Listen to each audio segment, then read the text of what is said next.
नमस्कार दोस्तों। हमारी कहानी है जिंदगी का सबक। जीवन के 20 साल हवा की तरह उड़ गए। फिर शुरू हुई नौकरी की खोज। ये नहीं वो, दूर नहीं पास। ऐसा करते करते 2-3 नौकरियां छोड़ते एक तय हुई। थोड़ी स्थिरता की शुरुआत हुई। फिर हाथ आया पहली तनख्वाह का चेक।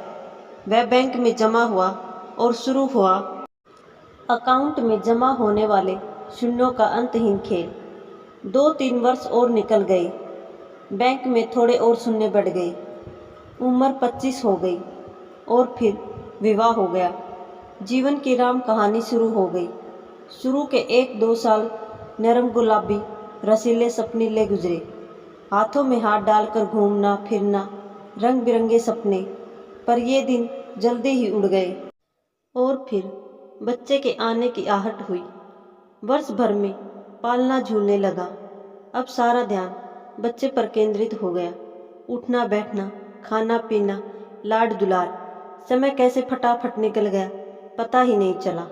इस बीच कब मेरा हाथ उसके हाथ से निकल गया, बातें करना घूमना फिरना कब बंद हो गया, दोनों को पता ही नहीं चला। बच्चा बड़ा होता गया। वो बच्चे में व्यस्त हो गई, मैं अपने काम में। घर और गाड़ी की किस्त, बच्चे की जिम्मेदारी, शिक्षा और भविष्य की सुविधा, और साथ ही बैंक में शून्य बढ़ाने की चिंता। उसने भी अपने आप काम में पूरी तरह झोंक दिया और मैंने भी। इतने में मैं 35 का हो गया। घर गाड़ी, बैंक में शून्य, परिवार सब है। फिर भी कुछ कमी है, पर वो है क्या समझ नहीं आया। उसकी चिड़चिड़ बढ़ती गई। मैं उदासीन होने लगा। इस बीच दिन बीतते गए, समय गुजरता गया। बच्चा बड़ा होता गया। उसका खुद का संसार तैयार होता गया। कब 10वीं आई और चली गई पता ही नहीं चला। तब तक दोनों ही 40-42 के हो गए। बैंक में शून्य बढ़ता ही गया। एक नितांत एकांत क्षण में मुझे वो गुजरे दिन याद आए और मौका देखकर उससे कहा, अरे जरा यहाँ आओ, पास बैठो, चलो हाथ में हाथ डालकर कहीं घूम के आते हैं। उसने अजीब नज़रों से मुझे देखा और कहा कि तुम्हें कुछ भी सूझता है?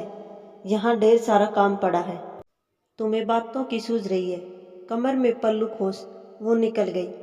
तो फिर आया 45वां साल। आंखों पर चश्मा लग गया। बाल काला रंग छोड़ने लगे। दिमाग में कुछ उलझने शुरू हो गई। बेटा उधर कॉलेज में था, इधर बैंक में शून्य बढ़ रहे थे। देखते ही देखते उसका कॉलेज खत्म। वह अपने पैरों पे खड़ा हो गया।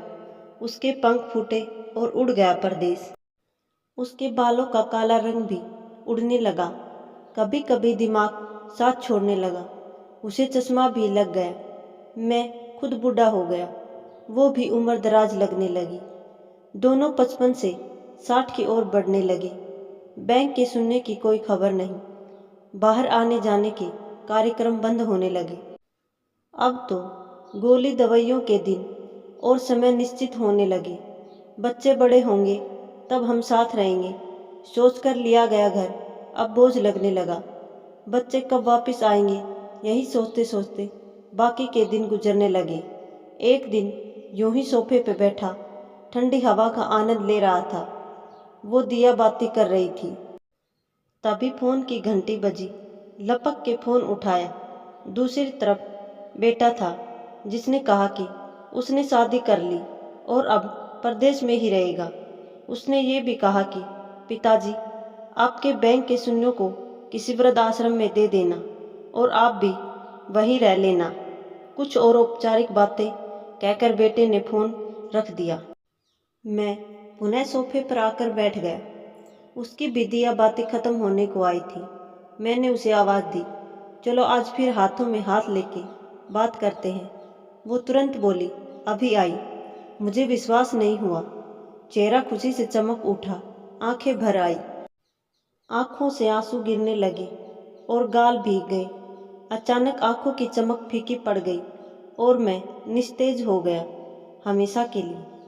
उसने शेष पूजा की और मेरे पास आके बैठ गई। बोलो, क्या बोल रहे थे? लेकिन मैंने कुछ नहीं कहा। उसने मेरे शरीर को छूकर देखा शरीर बिल्कुल ठंडा पड़ गया था। मैं उसकी ओर एकटक देख रहा था। क्षण भर को वो शून्य हो गई। क्या करूं, उसे कुछ समझ में नहीं आया, लेकिन 1-2 मिनट में ही वो चैतन्य हो गई। धीरे से उठी, पूजा घर में गई, एक अगरबत्ती की, ईश्वर को प्रणाम किया और फिर से आके सोफे पे बैठ गई। मेरा ठंडा हाथ अपने हाथों में लिया और बोली, चलो कहाँ घूमने चलना है तुम्हें? क्या बातें करनी है तुम्हें? बोलो। ऐसा कहते हुए उसकी आंखें भर आई। वो एकटक मुझे देखती रही। आंखों से अश्रुधारा बह निकली। मेरा सर उसके कंधों पर गिर गया। ठंडी हवा का झोंका अब भी चल रहा था। क्या ये ही जिंदगी है? नहीं, जीवन अपना है तो जीने के तरीके भी अपने रखो। शुरुआत आज से करो, क्योंकि कल कभी नहीं आएगा। धन्यवाद दोस्तों। आपको हमारी कहानी कैसी लगी हमें कमेंट करके बताएं और हमारे चैनल को लाइक शेयर और सब्सक्राइब जरूर करें।